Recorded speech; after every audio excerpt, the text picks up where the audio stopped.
Hello hi, എല്ലാവർക്കും എൻ്റെ YouTube ചാനലിലേക്ക് സ്വാഗതം. ഹാങ്ങിങ് പോട്ടിൽ വളർത്താൻ പറ്റിയൊരു ചെടിയാണ് കോട്ടൺ ക്യാൻഡി ഹെൽ. നമ്മുടെ ടർട്ടിൽ വൈൻ പോലെ തന്നെ നല്ല പച്ചപ്പിൽ തൂങ്ങി താഴോട്ട് നിൽക്കും. ഇതൊരു ചെറിയൊരു ചെടിയാണ്, റിപ്പോർട്ട് ചെയ്തൊരു ചെടിയാണ്.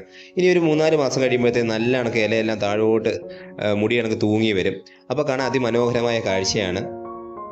ഇത് ചെറിയൊരു ചട്ടിയിൽ എനിക്ക് കിട്ടിയതാണ്. ഞാനിപ്പോൾ റിപ്പോർട്ട് ചെയ്യുന്ന വീഡിയോ നിങ്ങളെ കാണിക്കാൻ പോകുന്നത്. നമ്മുടെ ഷെയ്ഡിലൊക്കെ വളർത്താൻ പറ്റിയൊരു ചെടിയാണ് കോട്ടൺ ക്യാൻഡി.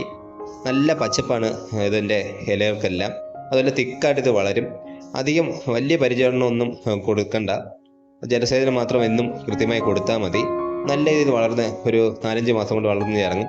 പിന്നീട് നല്ല രസമായിരിക്കും. നമുക്കിത് 3-4 എണ്ണം നമ്മുടെ ഗാർഡനിലൊക്കെ തൂക്കിയിടുകയും നമ്മുടെ ഗാർഡൻ അതിമനോഹരമായി തീരും. അപ്പോൾ ഇത് എങ്ങനെയാണ് റിപ്പോർട്ട് ചെയ്യുന്നതെന്നാണ് ഞാൻ കാണിക്കുന്നത്. അപ്പോൾ ഹാങ്ങിങ് പോട്ടിലോട്ടാണ് ഇത് മാറ്റുന്നത്. അതിന് നല്ലൊരു ചട്ടി ആദ്യം എടുക്കുക. അതിൽ നല്ല കണക്ക് 3-4 സൂക്ഷ്മങ്ങൾ ഇട്ടിരിക്കണം. വെള്ളമൊന്നും അധികം ഇത് കെട്ടിയിരിക്കാൻ പാടില്ല. അങ്ങനെ കെട്ടിയിരിക്കുകയാണെങ്കിൽ നമ്മുടെ ചെടി നശിച്ചു പോകാൻ ചാൻസ് ഉണ്ട്. ഇതിന് നല്ല ഒരു പോട്ടി മിക്സ് തയ്യാറാക്കണം. അപ്പോൾ പോട്ടി മിക്സ് എന്ന് പറയുമ്പോൾ ചാണകപ്പൊടിയും പിന്നെ എല്ലുപൊടിയും ഒക്കെ ചേർക്കാം. ചെറിയ അടിവളം മാത്രം ചേർത്താൽ മതി. മണ്ണ് എപ്പോഴും ലൂസ് മണ്ണായിരിക്കണം. അതുകൊണ്ട് ചകിരിച്ചോറ് കമ്പോസ്റ്റും ചാണകപ്പൊടിയും മേൽമണ്ണും ചേർത്ത് ഉണ്ടാക്കുന്നതാണ് നല്ലത്. അല്ലാതെ മണ്ണ് മാത്രം വെട്ടി നിറയ്ക്കില്ല. കാര്യം ഇതിൻ്റെ വേരിന് അത്ര ബലമൊന്നുമില്ല. അപ്പം ലൂസ് മണ്ണിൽ കൂടെ ആയിരിക്കും വേര് നല്ല കണക്ക് ഓടുന്നത്. അപ്പോൾ അത് ചാണകപ്പൊടിയും മേൽമണ്ണും ചകിരി കമ്പോസ്റ്റൊക്കെ ചേർക്കുന്ന വേര് നല്ല പെട്ടെന്ന് ഓടി നല്ല രീതിയിൽ ചെടികൾ വളർന്നു വരും. അപ്പോൾ കുറച്ച് ഇതിനൊക്കെ മേൽമണ്ണും ചാണകപ്പൊടിയും കൂടെ എടുത്ത് അത് നല്ല രീതിയിൽ മിക്സ് ചെയ്തെടുക്കണം. എന്നിട്ട് അതിലോട്ട് വേണം നമ്മുടെ ഈ ചെടി നടാൻ. ഇതിൽ വേണമെങ്കിൽ നമുക്ക് ഇത്തിരി വളമായിട്ട് എല്ലുപൊടിയും പിന്നീട് മണ്ണിര കമ്പോസ്റ്റൊക്കെ ചേർക്കാം. മണ്ണിര കമ്പോസ്റ്റൊക്കെ ചേർക്കുന്നത് വളരെ നല്ലതാണ്. മണ്ണ് ഇത്തിരി ലൂസാവുകയും ചെയ്യും. ചെടിക്ക് വേണ്ട വളങ്ങൾ അത് കിട്ടുകയും ചെയ്യും. ഇതിന് അധികം വളമൊന്നും വേണ്ട, നൈട്രജൻ വളമാണ് കൂടുതൽ വേണ്ടത്. അത് ആവശ്യത്തിന് നമുക്ക് ചാണകപ്പൊടിയിൽ നിന്ന് തന്നെ ചെടിയൊക്കെ കിട്ടും.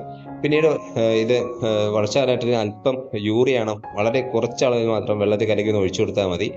അത് പ്രത്യേകം ശ്രദ്ധിക്കണം, കൂടിയൊന്നും പോകരുത്, ചെടി കരിഞ്ഞു പോകും. വളരെ കുറച്ചളവ് ഒരു നുള്ളെടുത്ത് ഒരു വെള്ളത്തിൽ കലക്കി ഒഴിച്ചു കൊടുത്താൽ നല്ല രീതിയിൽ പച്ചപ്പ് നിലനിൽക്കും. അതേപോലെ തന്നെ പെട്ടെന്ന് ഇത് വളർന്ന് താഴോട്ട് വരികയും ചെയ്യും.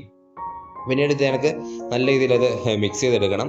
എന്നിട്ട് നമുക്കത് മറ്റേ ചട്ടിയിൽ വളരെ സിമ്പിളായിട്ട് അത് ഊരിയെടുക്കാൻ പറ്റും. എന്നിട്ട് ഇത് അതിലോട്ട് വെച്ച് നമുക്ക് മണ്ണ് നിറച്ച് കൊടുത്ത് റിപ്പോർട്ട് ചെയ്തെടുക്കാം. വേണമെങ്കിൽ ഇതിൽ നിന്ന് തന്നെ നമുക്ക് തൈകൾ പിരിച്ചെടുക്കുകയും ചെയ്യാം. അപ്പോൾ നമുക്ക് ഒന്നിൽ കൂടുതൽ നിറയ്ക്കാൻ പറ്റും. എന്നാലും ഞാനിത് ഫുള്ളായിട്ടാണ് നടുന്നത്.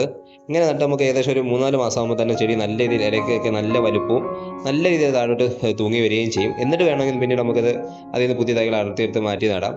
നമ്മുടെ ഗാർഡൻ അതിമനോഹരമാക്കുന്ന ഒരു ചെടി കൂടിയാണ് കോട്ടൺ ക്യാൻഡി. നമ്മുടെ ടർട്ടിൽ വൈനിൻ്റെ അതേപോലെ തന്നെ നല്ല പച്ചപ്പും നല്ല രീതിയിൽ ഇത് തൂങ്ങിക്കും. ഇതിപ്പം 4-5 ഒക്കെ തൂക്കിയിട്ട് കഴിഞ്ഞാൽ നിങ്ങളുടെ ഗാർഡൻ കിടിലമായിരിക്കും. അപ്പോൾ നിങ്ങളും ഇതിൻ്റെ തൈകൾ കിട്ടുമോ തീർച്ചയായും നിങ്ങളുടെ ഗാർഡനിൽ ഉൾപ്പെടുത്തുക. ഇതൊക്കെ നമുക്ക് ഹാങ്ങിങ് പോട്ടിൽ നിർത്താം. പിന്നെ പ്രത്യേകം ശ്രദ്ധിക്കേണ്ട കാര്യം, ഇത് വലിയ വെയിലത്തൊന്നും ഇടല്. എപ്പോഴും ഷെയ്ഡിൽ മാത്രമേ ഇത് വളർത്താവൂ, അല്ലെങ്കിൽ ചെടി നശിച്ചു പോകും. വീഡിയോ ഇഷ്ടം ലൈക്ക് ചെയ്ത് സബ്സ്ക്രൈബ് ചെയ്യാം.